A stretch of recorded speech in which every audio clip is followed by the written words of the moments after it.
तो आज आप सभी के बीच यूपीपीसीएस आरओ एग्ज़ाम से संबंधित अत्यंत ही महत्वपूर्ण प्रीवियस ईयर से रिलेटेड पुस्तक के बारे में बताने वाली हूँ।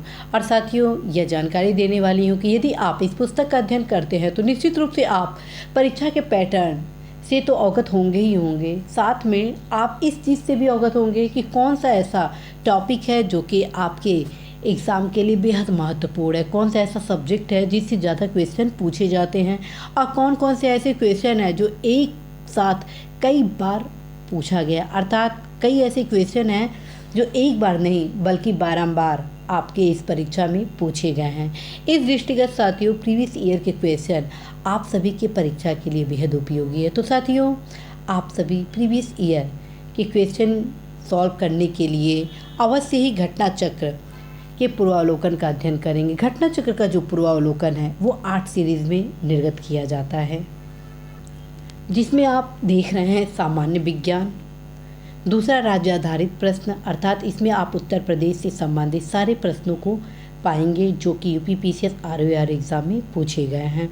दूसरा आप यहाँ देख रहे हैं समसामयिक घटनाक्रम। यहाँ पर मेरे द्वारा समसामयिक घटनाक्रम के बारे में क्यों बोला जा रहा है कि आप प्रीवियस ईयर से संबंधित क्वेश्चन का अध्ययन करें, उसका कारण है साथियों, जब आप करंट अफेयर से संबंधित क्वेश्चन का अध्ययन करेंगे तो आप इस बात से अवगत हो सकते हैं कि क्वेश्चन किस प्रकार से करंट अफेयर से संबंधित पूछे जा रहे हैं, क्योंकि लगातार पैटर्न चेंज हो रहा है और इस बदलते बदलाव में, बदलते दौर में, बदलते प्रतिस्पर्धा में आपकी पैनी दृष्टि ही आपको सफलता प्रदान करती है। तो साथियों, आप सभी अवश्य एक बार घटना चक्र के समसामयिक बिंदुओं से संबंधित प्रीवियस ईयर के क्वेश्चन को भी देखेंगे ताकि आप अवगत हो सके पुरस्कार से संबंधित कहाँ कहाँ से किस प्रकार के क्वेश्चन बनते हैं, जो नियुक्ति से संबंधित क्वेश्चन है वो किस प्रकार के बनते हैं, राष्ट्रीय अंतर्राष्ट्रीय आर्थिक विज्ञान प्रौद्योगिकी राज्य आधारित किस प्रकार के क्वेश्चन आपकी इस परीक्षा में बनते हैं। तो साथियों, एक बार अवश्य ही समसामयिक घटनाक्रम पूर्वावलोकन का भी आप अध्ययन करेंगे।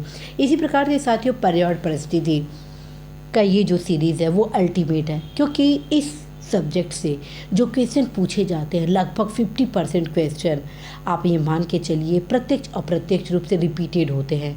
और जब आप इस पुस्तक का अध्ययन करते हैं तो आपके लिए क्वेश्चन सॉल्व करना बहुत ही आसान हो जाता है, क्योंकि आप अवगत हो जाते हैं कि कौन कौन सा टॉपिक इन्वायरमेंट का ऐसा है जो कि आपके एग्ज़ाम के लिए वेरी इम्पॉर्टेंट है। अब आते हैं भारतीय राज्य व्यवस्था एवं शासन। साथियों, भारतीय राज्य व्यवस्था एवं शासन की खासियत इस पूर्वावलोकन में ये है कि ये हर एक भाग को कंप्लीट किया है।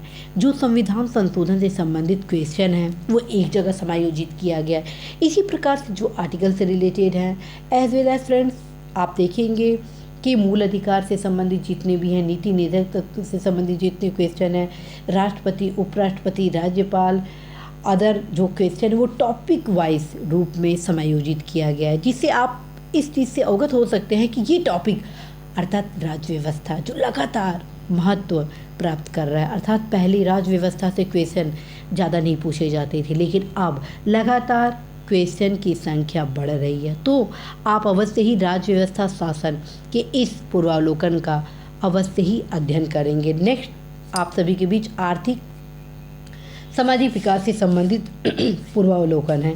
साथियों, आर्थिक सामाजिक विकास के पूर्वावलोकन का जब आप अध्ययन करेंगे तो आप अवगत हो जाएंगे कि किस प्रकार से करंट अफेयर्स से संबंधित अधिकांश क्वेश्चन अर्थव्यवस्था में पूछे जाते हैं, लेकिन कुछ ऐसे सैद्धांतिक क्वेश्चन हैं जिसको अभी भी महत्व दिया जा रहा है, और न सिर्फ महत्व दिया जा रहा है बल्कि उस क्वेश्चन को कई बार रिपीट भी किया गया है। और जब आप इसका अध्ययन करेंगे तो इन सभी पहलुओं से आप अवगत हो जाएंगे। अब आते हैं साथियों भूगोल।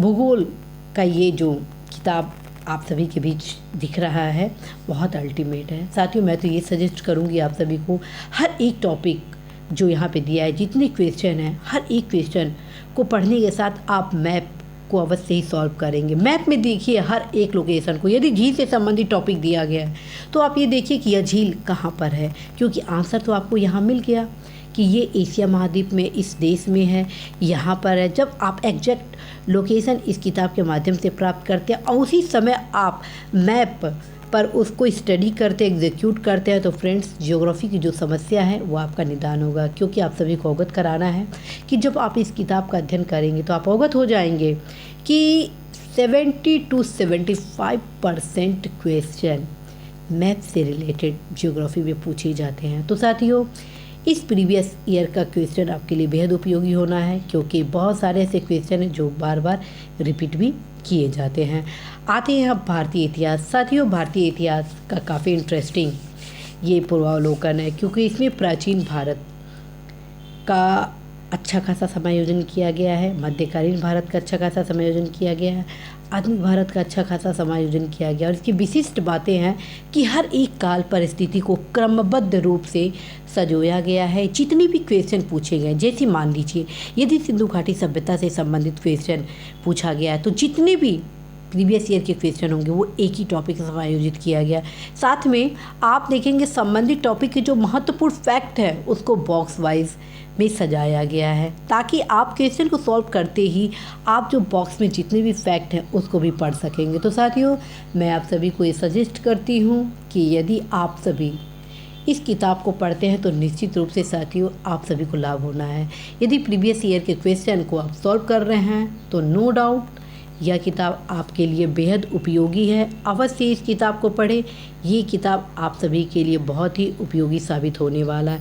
तो साथियों, आज मैं आप सभी को ये बताना चाहती हूँ कि आप सभी अवश्य ही यूपीपीसीएस आरओ एग्ज़ाम के लिए प्रीवियस ईयर के क्वेश्चन के महत्व को समझें, और सबसे पहले एक बार 8 सीरीज को ज़रूर रिवीज़न कर दें, क्योंकि रिवीज़न करने से ये फ़ायदा होगा कि आप सभी कि जहाँ जहाँ कन्फ्यूज़न होंगे, टॉपिक के बारे में जो जानकारियाँ होंगी, कॉन्सेप्ट होंगे, पैटर्न होंगे, इन सभी चीज़ से आप अवगत होंगे। तो साथियों, आशा है, विश्वास है कि आप सभी इस किताब के माध्यम से अपनी परीक्षा में सफलता के लक्ष्य तक पहुँचने में बहुत तक सहयोग प्राप्त करेंगे।